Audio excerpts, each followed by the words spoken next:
اور اب یہ لڑائی کھل گئی ہے پاکستان اور بھارت کی یہ جو لڑائی ہے، پاکستان کو چوبکھی لڑنا اس لیے پڑتی ہے کہ بھارت افغانستان کے راستے، ایران کے راستے دہشت گردی کو فروغ دینے کی کوشش کرتا ہے۔ ایران سے بھی بھارت کی اس وقت ناراضگی ہے، لیکن بہرحال اب کیا کریں، وہ بلوچستان کے بہت سارے جو علیحدگی پسند عناصر ہیں وہ بھارت سے پیسے لے رہے ہیں، ادویات تو اور رمدات تو کھلے عام یہ سر عام کہتے رہے۔ تو اب اس میں بھارت نے پھر پاکستان کے خلاف پروپیگنڈے کے لیے ایک بھیجا، بیرون ملک ڈیلیگیشن بھیجے ہیں، اور وہ شاید 102 ملکوں میں جائیں گے، 30 ممالک میں گئے ہوئے ہیں۔ لیکن گزشتہ روز ہم نے دیکھا تھا جو ڈنمارک سے لوگ نکلے واپس جا رہے تھے، ان کے چہرے کتنے لٹکے ہوئے تھے۔ تو یہ وہ چہرے اس لیے لٹکے ہوئے تھے کہ ان کے پاس کچھ سبسٹنس نہیں تھا کہنے کو، بتانے کو۔ اس کے مقابلے میں ششی تھرور بھی کہیں کولمبیا وغیرہ میں گئے ہوئے ہیں، ان سے بھی ان کی بھی ایک پریس کانفرنس ہوئی تھی یا میڈیا ٹاک ہوئی تھی، اس میں ان کا چہرہ بھی جو ہے نا وہ پوری کہانی بیان کر رہا تھا۔ لیکن گزشتہ شب جو ہے پاکستانی ڈیلیگیشن نے گزشتہ روز باقاعدہ اعلان کیا، پاکستان میں رات کا وقت تھا، امریکہ میں صبح ہوئی تھی، نیو یارک میں 12 گھنٹے کا ڈفرینس ہے۔ پاکستانی جو ڈیلیگیشن تھا اس کے چہرے میں نے باڈی لینگویج دیکھی، میرا کام ہے یہ باڈی لینگویج دیکھنا۔ باڈی لینگویج پاکستانی جو ڈیلیگیشن تھا اس کی 100% پازیٹیو تھی۔ بلاول بھٹو زرداری جن سے ملتے تھے وہ کانفیڈنس دکھائی دیتا تھا، ایک تو یہ تھا۔ ہنا ربانی خان صاحبہ کو دیکھا، جو ڈیلیگیشن کے دیگر ممبران ہیں، مصدق ملک صاحب کو دیکھا، شیری رحمان صاحبہ کو دیکھا، فیصل سبزواری صاحب کو اس میں دیکھا، اور بہت سارے لوگوں کو دیکھا، تمام لوگوں کو، خرم دستگیر صاحب کو دیکھا، سب لوگ کانفیڈنٹ میں بھی تھے اور مسکرا بھی رہے تھے۔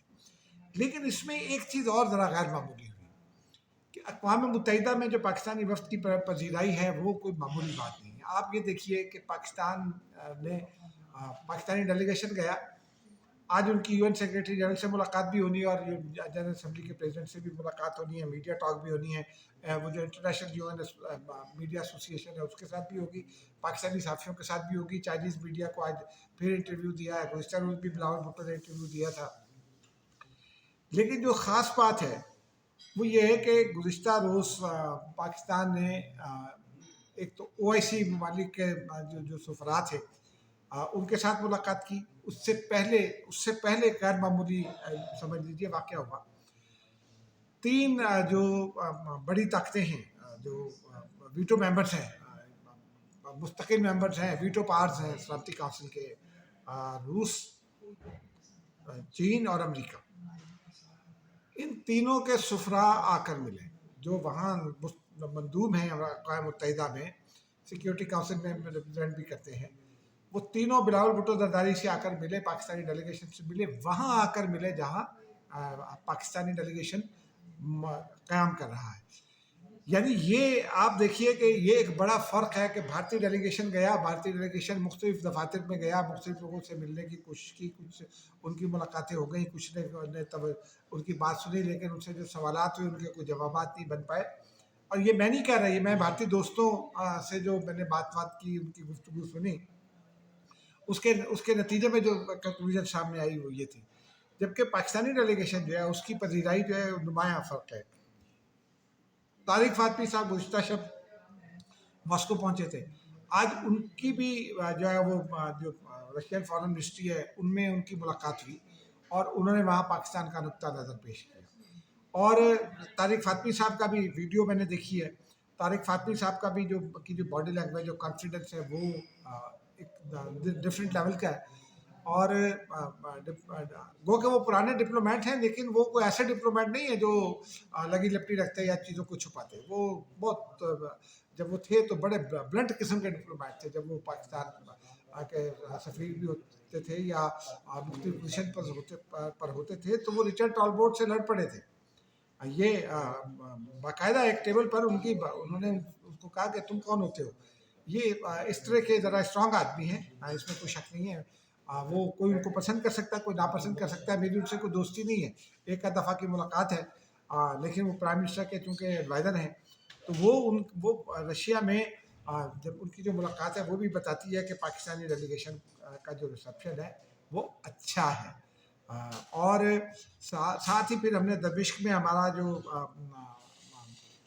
دفتر خارجہ کا ایک ڈیلیگیشن دمشق گیا ہوا ہے، اس نے بھی ملاقات کی تھی، اور وہ ملاقات ذرا دوسرے لیول کی تھی، لیکن اس میں بھی یہ پاک انڈیا کا معاملہ ڈسکشن میں آیا. تو وہ بھی دکھائی دیتا ہے کہ پاکستان جو ہے وہ اس کی خارجہ پالیسی جو ہے وہ اب تو مشاہد حسین نے بھی وہ کر دی، تعریف کر دی اس کی. تو پاکستان اس وقت خارجہ پالیسی کے محاذ پر جو ہے وہ بھارت سے آگے دکھائی دے رہا ہے. ایگریسو ڈپلومیسی ہے، بدتمیزانہ ڈپلومیسی نہیں ہے بھارت کی طرح، لیکن ایگریسو ڈپلومیسی ہے. بلاول بھٹو زرداری شارپ انداز میں جواب دیتے ہیں، لیکن سافٹ اسپوکن ہیں. تو وہ ان کی گفتگو میں دلیل نظر آتی ہے. جو پاکستانی مل رہے ہیں لوگوں سے، وہ جب گفتگو کرتے ہیں تو غصے میں دکھائی نہیں دیتے، دلیل کے ساتھ بات کرتے دکھائی دیتے. تو یہ بڑا ایک ڈفرینس ہے. اور یہ ڈفرینس پاکستان کا اس لیے ہے کہ پاکستان، دنیا بھی یہ سمجھتی ہے کہ پاکستان کے ساتھ زیادتی ہوئی ہے، کیونکہ پاکستان کی انٹرنیشنل بارڈرز کی وائلیشن ہوئی، پاکستان میں کے آر او سی کی وائلیشن ہوئی، اور جو وائلیشن ہوئی وہ مرید کے شہر پر بھی وہ حملہ ہو سکتا تھا، جو ذرا سا اگر مس گائیڈ ہو جاتا یا اگر وہ ذرا سا چوک ہو جاتی. تو مرید کی اچھی خاصی آبادی کا شہر ہے. بہاولپور آبادی جس مسجد کو نشانہ بنایا، دونوں جگہوں پر مساجد کو نشانہ بنایا گیا. پھر مظفر آباد میں اور کوٹلی میں بھی مساجد کو نشانہ بنایا گیا. ایک زمانے میں وہ کئی مدارس تھے، اب نہیں ہیں. ہو سکتا ہے وہ حافظ سعید کے بھی ہوں، لیکن حافظ سعید کا مدرسہ ہونا تو کوئی بری بات نہیں ہے. اگر تو حافظ سعید میں شیری رحمان نے پچھلے دنوں ایک غیر ملکی چینل کو انٹرویو دیا، اور یہ انہوں نے کہا کہ حافظ سعید جو ہے وہ اگر وہ پروفیسر ہے بظاہر ویسے تو، لیکن اگر حافظ سعید مجرم ہے تو پھر بھارت ہمیں ثبوت دے. پاکستان پچھلے 20 سال سے یہ ثبوت مانگ رہا ہے بھارت سے، لشکر طیبہ کے خلاف اور حافظ سعید کے خلاف کوئی ثبوت نہیں دیے جا رہے. تو یہ بڑا ایک ڈفرینس ہے. اب رشیا کی بات ہوئی، طارق فاطمی صاحب کی بات ہوئی، تو ذرا رشیا سے متعلق ایک کہانی ہم آپ کو بتاتے ہیں. گزشتہ روز جب ہم نے دیکھا، چونکہ ڈپلومیٹک بھی کرتے ہیں، ڈیفینس بھی کرتے ہیں، تو ہمیں انٹرنیشنل جو ہوتی ہیں امپلیکیشن کی سٹوریز، ان کو بھی فالو کرنا پڑتا ہے. تو 40 رشین ایئر بیسز جو ہے نا وہ ہٹ ہو گئے یوکرینین ڈرونز کے ذریعے. یہ ٹھیک ہے، یوکرین چھوٹا ملک ہے، نیٹو نے اس کو پیسے دیے، اس سے قطع نظر. لیکن یوکرین نے، جس طرح بھارت نے 583 ڈرون پاکستان میں بھیجے تھے، یوکرین نے بھی اسی طرح بہت سارے ڈرون بھیجے.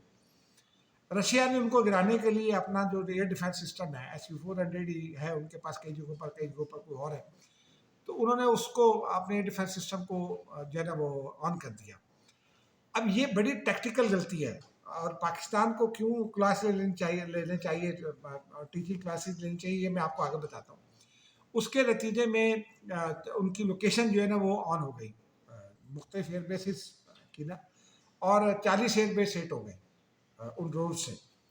تو یہ یوکرین ایک نسبتاً چھوٹا ملک ہے رشیا کے مقابلے میں. یہ رشیا سپر پاور ہے، دنیا کی دوسری تیسری بڑی سپر پاور ہے، اور یوکرین کوئی پاور نہیں ہے. یوکرین وہ ملک ہے جس کو اورنج کنٹری کہتے ہیں، یعنی وہ اس نے اپنے جو ایٹمی ہتھیار تھے وہ یورپ اور نیٹو اور امریکہ کے کہنے پر تلف کر دیے تھے، اور اب اس کے پاس کچھ نہیں ہے. لیکن انہوں نے 40 ایئر بیسز ہٹ کر دیے. اس کے جواب میں جب اگر تقابل کریں ہم پاکستان کے ساتھ بھارت کا، تو بھارت نے ابھی میں نے آپ کو بتایا کہ 583 ڈرونز پاکستان بھیجے تھے، سب کے سب گرا لیے. ٹھیک ہے جی، کیسے گرائے؟ خاص طور پر اس میں 83 جو ہے وہ تھے ہیرپ ڈرونز، اسرائیلی ساختہ. یہ ہیرپ ڈرون ذرا ایڈوانس وہ ہے ڈرون ہے. اس کا جو خاص سسٹم ہے، اس کا جو ٹرانسمیٹر ہے وہ بہت سینسیٹیو ہے. اگر آپ ایئر ڈیفینس سسٹم سے اس کو ہٹ کرنے کی کوشش کرتے ہیں، ظاہر سی بات ہے دنیا بھر میں ایئر ڈیفینس سسٹم کو محفوظ سمجھا جاتا ہے، لیکن اگر آپ ایئر ڈیفینس سسٹم آن کرتے ہیں ڈرون کو روکنے کے لیے، یا اس کو مس گائڈ کرنے کے لیے، یا اس کو اٹیک کرنے کے لیے، تو ہیرپ میں یہ کوالٹی ہے کہ وہ چند سیکنڈ میں آپ نے ایئر ڈیفینس سسٹم آن کیا تو جہاں وہ سسٹم موجود ہے، جہاں سے بم فائر ہونا ہے، ایک تو وہ اس کو ہٹ کرے گا، لیکن جہاں پر اس کا جو ہے کنیکشن ہے، جہاں سے ایکچولی وہ آپریٹ ہو رہا ہے، جہاں سے وہ اس کی مانیٹرنگ کی جا رہی ہے سسٹم کی، یا وہ جو میزائل فائر ہوتا ہے اس کی جو مانیٹرنگ ہو رہی ہے، جو جہاں سے بٹن دبایا جاتا ہے، وہ ایکچوئل اس جگہ پر پہنچ جاتا ہے اور وہاں سے پھر اس کو جو ہے نا اس جگہ کو اٹیک کر دیا جاتا ہے. تو پاکستان نے جو کمال پاکستان نے کیا، اور یہ اسی وجہ سے ہوتا ہے کہ آپ ٹیکنالوجیکل ایڈوانسمنٹ اپنی کرتے رہیں، کہ پاکستان نے اپنے ایئر ڈیفینس سسٹم کو آن نہیں کیا. پاکستان نے ان کو مینول طریقے سے یا ہٹ کیا یا اتارا نیچے، کنٹرول کیا سائبر اٹیک کے ذریعے، اور ان کو نیچے اتار لیا. سائبر اٹیک تو کمپیوٹر سے ہو سکتا ہے. تو یہ ڈفرینس ہے.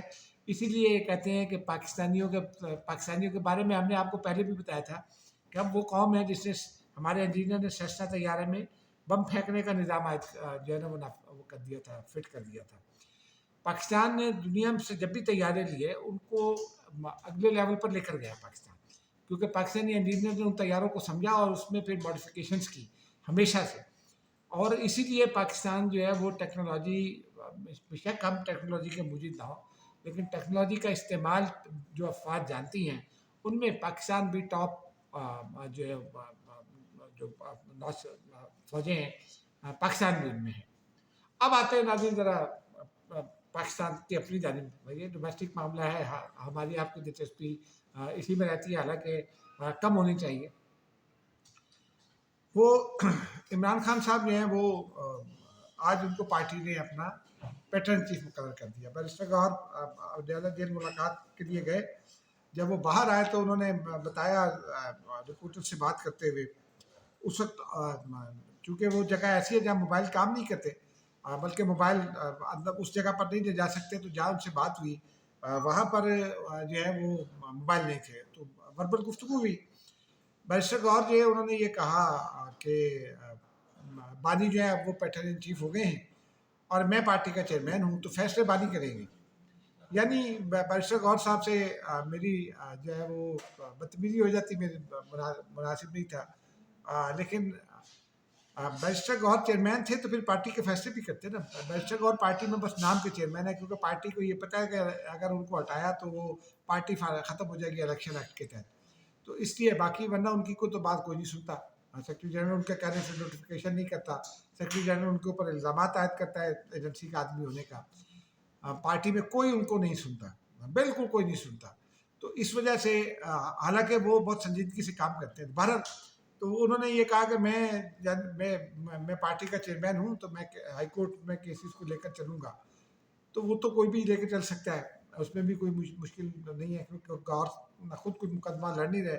سلمان اکرم راجہ مقدمہ لڑ رہے ہیں، بیرسٹر سلمان صفدر ہیں وہ لڑ رہے ہیں پارٹی کے مقدمات، چودھری ظہیر بھی لڑ رہے ہیں، عثمان ریاض گل بھی لڑ رہے ہیں، اور وکلا بھی ہیں. تو اس کا مطلب یہ ہے کہ بیرسٹر گوہر جو ہے وہ بیچارے عملی طور پر سیز ہو گئے. علی امین گنڈا پور کو بھی کوئی اسائنمنٹ نہیں دی گئی. ان کے بارے میں بھی بیرسٹر گوہر نے بتایا کہ وہ فوکس کریں گے اس پر جو ان کی گورننس ہے.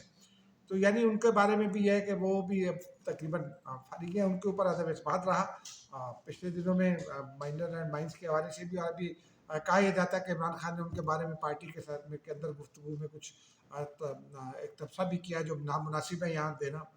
تو اس طرح جو ہے وہ یہ طے پا گیا. لیکن سوال یہ ہے کہ Imran Khan pattern in chief کیوں بنے، کس کے کہنے پر بنے؟ ایک تو پی ٹی آئی کے آئین میں نے جو دیکھا ہے، وہ پی ٹی آئی کے لوگوں سے پوچھا تو ان کو تو پتہ ہی نہیں تھا آئین کا، لیکن وہ یہ کہتے ہیں کہ آپ دیکھیں گے. پی ٹی آئی کے آئین میں پیٹرن ان چیف کی کوئی گنجائش ہے؟ یہ ایک بڑا امپورٹنٹ سوال ہے. میرے نزدیک نہیں ہے جو آئین میں نے دیکھا. لیکن خیر یہ ایک پولیٹیکل عہدہ ہے تو کوئی بات نہیں، آپ دے لیں.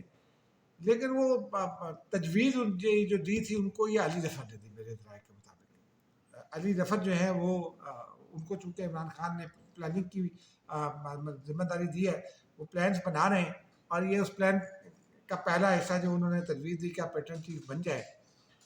پیٹرن چیف سے وہ بن گئے، لیکن کیا وہ تحریک کو عملی طور پر لیڈ کر سکیں گے؟ یہ اسٹل ایک بڑا سوال ہے.